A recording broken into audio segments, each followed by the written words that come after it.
Good morning, class. Today, we're going to dive into some essential probability techniques that will serve as the foundation for much of what we'll cover in this topic. By the end of this lesson, you will be able to use Venn diagrams, tree diagrams, and tables to model probability problems and apply key formulas for combined, conditional, and independent events. We'll start with a tool you're likely familiar with, but we'll see how powerful it can be for calculating probabilities. That tool is the Venn diagram.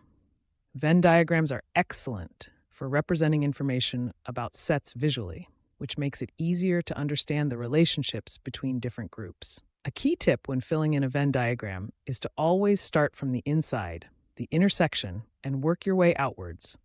Let's see this in action with an example. Consider this problem. In a school year of 60 students, 32 study geography and 40 study biology. If 18 students study both subjects, what is the probability that a randomly selected student studies neither geography nor biology? First, let's draw our Venn diagram. We'll have two overlapping circles, one for biology, which we'll label B, and one for geography, labeled G. The entire diagram is enclosed in a rectangle, which represents the total set of 60 students. As I mentioned, we start in the middle. The problem tells us that 18 students study both subjects. This is the intersection of the two circles. So we place the number 18 right in that overlapping region. This represents the students in both B and G. Now let's work outwards. We know that 40 students in total study biology. This means the entire B circle must contain 40 students. We've already accounted for 18 of them in the intersection. So the number of students who study only biology is 40 minus 18, which is 22. We write 22 in the part of the B circle that doesn't overlap with G. Similarly, we know 32 students study geography. The entire G circle must contain 32 students. To find those who study only geography, we subtract the 18 who study both from the total of 32. That leaves us with 14 students. We'll place 14 in the non-overlapping part of the G circle. Now our diagram shows the number of students in each specific category. But we're not done. We need to find the students who study neither subject. These are the students outside both circles, but still inside our rectangle. The total number of students involved in at least one of these subjects is the sum of the numbers we've filled in, 22 plus 14 plus 18, which equals 54. Since there are 60 students in total, the number of students studying neither subject must be the total, 60, minus the 54 students we've accounted for. This gives us 6 students. These 6 students are outside the circles. The question asks for the probability. Probability is the number of favorable outcomes divided by the total number of possible outcomes. Here, our favorable outcome is selecting a student who studies neither subject, and there are 6 of them.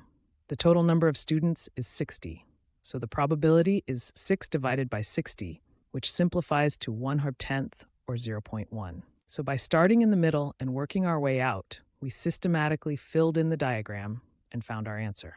We've successfully used a Venn diagram to solve a probability problem. Next, we'll look at another powerful visualization tool, especially useful for sequences of events. This tool is the tree diagram. Tree diagrams help us map out all possible outcomes and their probabilities when one event is followed by another, particularly when the second event's probability depends on the first. Let's explore this with an example. In a city, the probability of it raining is 1/4. If it rains, the probability of Anya traveling by car is 2/3. If it does not rain, the probability she travels by car is 1/2. We want to find the overall probability that Anya travels by car. We start with our initial event, whether it rains or not. From a single point, we draw 2 branches. The top branch will represent rain, which we'll label R. The bottom branch will represent not raining, which we can label R prime. We label each branch with its probability. The probability of rain is 1/4. Since there are only 2 possibilities, the probability of it not raining must be 1 minus 1/4. So we label the R branch with 1/4 and the R prime branch with 3/4. Notice that the probabilities from any single point must always add up to 1. Now, from the end of each of these branches, we draw more branches for the second event, whether Anya travels by car, which we'll call C, or not, C prime. Let's start with the rain branch. The problem states that if it rains, the probability of her using the car is 2/3. So we label the C branch with 2/3. This means if it rains, the probability she does not use the car must be 1 minus 2/3, which is 1/3. We label that branch accordingly. Now for the not raining path. If it does not rain, the probability she uses the car is 1/2. So we label the C branch from R prime with 1/2. Consequently, the probability she does not use the car when it's not raining is also 1 minus 1/2, which is 1/2.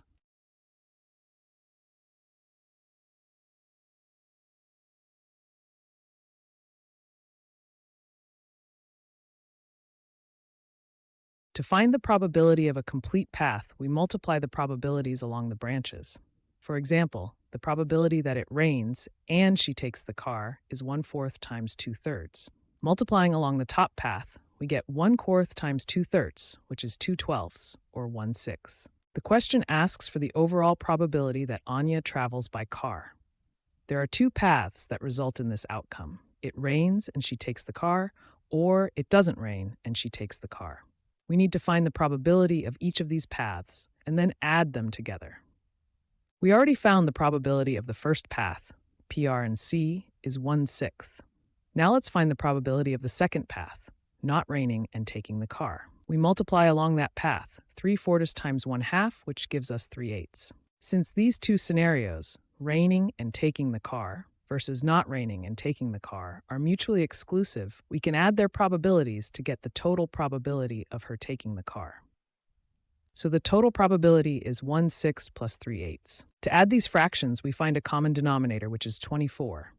This gives us 4/24 plus 9/24 for a final answer of 13/24. This is the overall probability that Anya travels by car. As you can see, tree diagrams provide a clear, step-by-step way to break down complex probability problems involving sequential or conditional events. Sometimes, the easiest way to find probabilities is to simply list every single possible outcome. This is where sample space diagrams come in. A sample space diagram, often a table, is a systematic way to record all possible outcomes of an experiment. It's particularly useful for experiments with two components, like rolling two dice. Let's look at an example. Two fair standard four-sided dice are rolled. We want to find the probability that the sum of the outcomes is larger than 6. First, let's create our sample space diagram. We'll draw a table.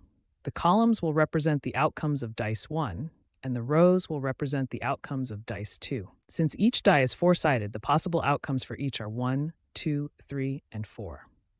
Our table will show all possible combinations. The question is about the sum of the outcomes, so we'll fill each cell in the table with the sum of the corresponding row and column values. For the first row, if dice 2 is a 1, the sums are 1 plus 1 equals 2, 1 plus 2 equals 3, 1 plus 3 equals 4, and 1 plus 4 equals 5. For the second row, where dice 2 is a 2, the sums are 3, 4, 5, and 6. We continue this for all rows. Row 3 gives us sums of 4, 5, 6, and 7, and row 4 gives us 5, 6, 7, and 8. This table now represents our entire sample space. How many total possible outcomes are there? We can see from our 4x4 grid, there are 4 times 4, which is 16 equally likely outcomes in total. This will be the denominator of our probability. Now we need to find the number of favorable outcomes. The question asks for the probability that the sum is larger than 6. This means we are looking for sums of 7 or 8. Let's go through our table and identify these outcomes. We have a 7 here, another 7 here, and an 8 here. That's it. So how many outcomes have a sum larger than 6? We have found 3 such outcomes. This is the numerator of our probability. Finally, we can calculate the probability. The probability of the sum being greater than 6 is the number of favorable outcomes, 3, divided by the total number of outcomes, 16. So the probability is 3/16. This method is very straightforward. By listing all possibilities in an organized way, we can simply count the outcomes to find the probability. This is a great technique when the number of outcomes is manageable. Similar to sample space diagrams, we can also use tables of outcomes to organize information, especially when dealing with data from surveys or observations. When information is given in a table, a good first step is always to find the totals for each row and each column, as well as the grand total. This will make calculating probabilities much easier. Let's work through an example. This table shows the interaction between the type of book, fiction or nonfiction, and its size, number of pages, in a random sample of library books. The first thing we should do is add totals to this table. We'll add a total column on the right and a total row at the bottom. Let's calculate the row totals first. For 0 to 200 pages, we have 23 fiction plus 3 nonfiction for a total of 26 books. For 500 pages, it's 28 plus 6, which is 34. For 501 plus pages, it's 8 plus 12, which is 20. Now for the column totals, the total number of fiction books is 23 plus 28 plus 8. That gives us 59 fiction books. For nonfiction, it's 3 plus 6 plus 12, which is 21. Finally, the grand total, we can get this by adding the row totals or the column totals. They should match. 59 plus 21 is 80, and 26 plus 34 plus 20 is also 80. Perfect. There are 80 books in our sample. Now we can answer the questions. Part A asks for the probability that a randomly selected book is fiction. We look at our table. The total number of fiction books is 59. The grand total is 80. So the probability is simply 59 out of 80. Part B is a bit different. It says, Alessia randomly selects a nonfiction book. Find the probability that it has 0 to 200 pages. This is an example of conditional probability. We are given that the book is nonfiction. This means we are no longer looking at all 80 books. Our world has shrunk to only the nonfiction books. How many nonfiction books are there in total? Looking at our table, the total for the nonfiction column is 21. This is our new total, our new denominator. Now within this group of 21 nonfiction books, how many have 0 to 200 pages? We look at the intersection of the 0 to 200 pages row and the nonfiction column. The number is 3, so the probability is the number of favorable outcomes, 3 out of our new restricted total, 21. The probability is 3 over 21, which simplifies to 1/7. By calculating totals first, we made this conditional probability calculation very straightforward. Let's formalize some of the ideas we've been using. We'll start with combined events, which is when we're interested in the probability of one event or another event occurring. In set notation, A or B corresponds to the union of two sets written as A union B. If we think about our Venn diagram, the union of A and B is all the area covered by circle A, circle B, and their overlap. Now, a common mistake is to think that PA or B is just PA plus P of B. Let's see why that's not always correct. When we add PA, we include the intersection. When we add P of B, we also include the intersection. We've counted the intersection twice. Look at the diagram. This overlapping region gets counted when we take all of A, and it gets counted again when we take all of B. To correct for this double counting, we need to subtract the probability of the intersection one time. This gives us a very important formula in probability. The probability of A union B equals the probability of A plus the probability of B minus the probability of A intersection B. This is known as the addition rule. Let's apply this formula to a problem. Suppose we know that the probability of event A is 0.4, the probability of event B is 0.3, and the probability of A or B is 0.5. We need to find the probability of A and B, the intersection. We'll start by writing down our addition rule formula. PA union B E plus B minus intersection B. Now, we just substitute the values we were given in the problem. PA union B is 0.5, PA is 0.4, and PB is 0.3. Our equation becomes 0.5 equals 0.4 plus 0.3 minus the probability of the intersection. Now we just need to solve for the unknown term. Let's simplify the right side first. 0.4 plus 0.3 is 0.7, so 0.5 equals 0.7 minus P at A intersection B. To find the probability of the intersection, we can rearrange the equation. Adding P of A intersection B to both sides and subtracting 0.5 from both sides gives us P of A intersection B equals 0.7 minus 0.5. Therefore, the probability of the intersection is 0.2. This formula is a fundamental tool for working with combined events, allowing us to find any one of the 4 probabilities if we know the other 3. Now let's consider a special case of combined events, which simplifies our addition rule. This is the case of mutually exclusive events. 2 events are mutually exclusive if they cannot both happen at the same time. For example, if you roll a single standard die, the event rolling a 1 and the event rolling a 6 are mutually exclusive. You can't get both on a single roll. What does this mean for their intersection? If two events can't happen together, the probability of them both happening is 0. So for mutually exclusive events, the probability of their intersection, P, A, and B, is always 0. How does this affect our addition rule formula, PA union B equals PA plus PB minus PA intersection B? Well, the last term, P of A intersection B, just becomes 0. It disappears. This gives us a simplified formula for mutually exclusive events. If and only if events A and B are mutually exclusive, the probability of A or B happening is simply the probability of A plus the probability of B. This is the case where our initial intuition was correct. Let's see this in an example. If two events A and B are mutually exclusive, and we know the probability of A is 0.5 and the probability of A or B is 0.8, what is the probability of B? The key phrase here is mutually exclusive. This tells us which formula to use. Because the events are mutually exclusive, we can use the simplified addition rule. P of A union B equals PA plus PB. Now we substitute the values we know. We have 0.8 for the union and 0.5 for P of A, so 0.8 equals a 0.5 plus PB. Solving for PB is now a simple subtraction. P of B is equal to 0.8 minus 0.5, which gives us 0.3. So the probability of event B is 0.3. Recognizing when events are mutually exclusive is a key skill, as it can greatly simplify your calculations. We've already touched on the next concept, but now it's time to define it formally. We're talking about conditional probability. This is when the probability of an event happening is dependent on a previous event that has already occurred. The notation for this is crucial. We write P, then A, then a vertical bar, then B. This is read as the probability of A given B. The event after the bar is the one we know has already happened. It's our condition. Let's think about a simple, intuitive example. A standard 52-card deck has 13 hearts. If we draw a card, don't replace it, and see that it's a heart, what is the probability that the second card we draw is also a heart? The key here is that the first event changes the conditions for the second event. Our sample space is no longer the same. The condition is that the first card drawn was a heart. This changes two things: the number of hearts left in the deck and the total number of cards left in the deck. Originally, there were 13 hearts and 52 total cards. After drawing one heart, what's the new situation? There are now only 12 hearts left, and the total number of cards in the deck has been reduced to 51.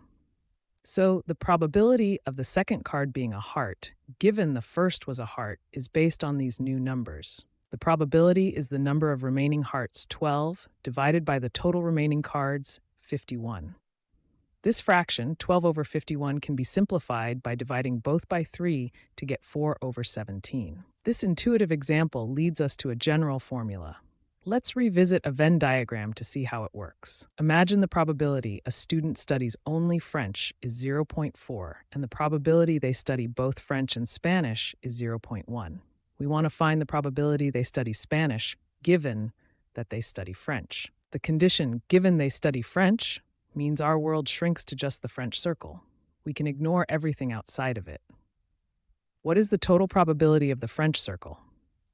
The total probability of studying French, PF, is the sum of studying only French and studying both, 0.4 plus 0.1, which is 0.5.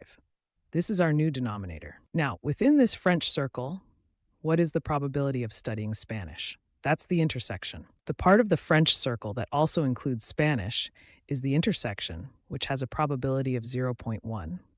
This is our numerator. So P Spanish given French is the probability of the intersection, 0.1, divided by the total probability of the condition, 0.5. This gives us 0.2. This leads us to the general formula for conditional probability. The probability of A given B is the probability of their intersection divided by the probability of the given event, B. This is one of the most important formulas in probability theory. Our final key concept for today is about events that have no effect on each other. These are called independent events. Two events are independent if the occurrence of one does not affect the probability of the other occurring. For example, if I flip a coin and roll a die, the outcome of the coin flip has absolutely no impact on the outcome of the die roll. They are independent. How does this relate to conditional probability? If events A and B are independent, what would PA din B, the probability of A given B, be equal to? Since B happening has no effect on A, the probability of A given B is just the probability of A. The condition is irrelevant. Now let's take our conditional probability formula, PA B equal PA intersection B PB, and substitute this new piece of information into it. If the events are independent, the formula becomes PA equals PA intersection B divided by PB. We can rearrange this to get a very useful rule for finding the probability of two independent events both happening. By multiplying both sides by P of B, we isolate the intersection term. This gives us the multiplication rule for independent events. The probability of two independent events, A and B, both occurring is simply the product of their individual probabilities. You just multiply them together. Let's apply this to an example. The probability of a randomly chosen person being male is 0.52. The probability of them being of Irish origin is 0.18. If these two characteristics are independent, find the probability that a person is a male of Irish origin. The problem explicitly states that the events are independent. This is our cue to use the multiplication rule. The probability of being male and Irish is the probability of being male multiplied by the probability of being Irish. Now we just plug in the numbers. This is 0.52 times 0.18. Calculating this gives us 0.0936. So there is about a 9.4% chance of a randomly selected person being a male of Irish origin, given our assumptions. It's important to note that assuming independence is a form of mathematical modeling. In reality, there might be a small link between these factors. But for many problems, assuming independence is a valid simplification that allows us to solve the problem. To wrap up, let's look at a common type of exam question where you have to analyze different solutions and identify the errors. This is a great way to test your understanding of the rules we've learned. A bag contains 10 balls, labeled 1 to 10. Hannah picks a ball at random. What is the probability she gets a prime number or an even number? First, let's identify our sets. The prime numbers between 1 and 10 are 2, 3, 5, and 7. Remember, 1 is not a prime number. There are 4 prime numbers, so the probability of picking a prime is 4 out of 10. The even numbers are 2, 4, 6, 8, and 10. There are 5 even numbers, so the probability of picking an even number is 5 out of 10. Now let's look at 3 different proposed solutions. Solution 1 simply adds the two probabilities together, getting 9/10. What is the error here? Take a moment to think. This solution assumes the events are mutually exclusive. But are they? Can a number be both prime and even? Yes. The number 2 is both prime and even, so the events are not mutually exclusive. This solution has double counted the number 2, so it is incorrect. Let's look at the next attempt. Solution 3 tries to use the full addition rule. It calculates the intersection by multiplying the probabilities, 4/10 times 5/10. What's the error here? This solution assumes the events are independent, but picking a prime number and picking an even number from this set are not independent events. The fact that a number is prime affects the likelihood that it is even. The probability of the intersection is not found by multiplying. The only number in the intersection is 2, so the true p prime and even is 1/10, not 2/10 or 1/5. This solution is also incorrect. Finally, let's look at the correct approach. Solution 2 correctly identifies p prime as 4/10 and p even as 5/10. Crucially, it correctly identifies the intersection. The only number that is both prime and even is 2, so there is one such outcome out of 10. P prime and even is 1/10. Now it applies the correct addition rule. P prime or even equals P prime plus P even minus P prime and even. That's 4/10 plus 5/10 minus 1/10, which gives the correct answer of 8/10. This exercise shows how important it is to correctly identify the relationship between events, whether they are mutually exclusive, independent, or neither, before choosing which formula to apply. Today we've covered a lot of ground, from visual tools like Venn and tree diagrams to the fundamental formulas for probability. Mastering these techniques will be crucial for tackling more advanced problems. Great work, everyone.